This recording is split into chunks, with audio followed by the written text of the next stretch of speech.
bir şey yadıma düşür ki, mənim özümə bəzən bunu irad tuturlar.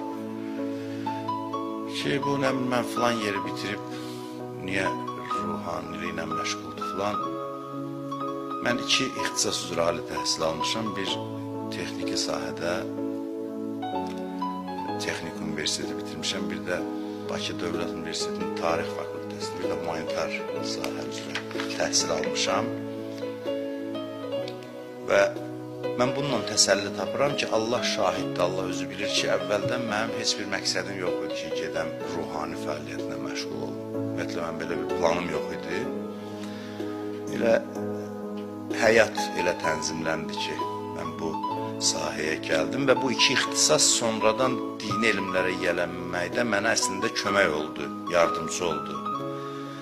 Yəni, bunu bəziləri mənə nöqsan kimi tutur. Mənim nöqsanım çoxdur, kifayət qədər çoxdur. Amma bu mənim üçün üstünlük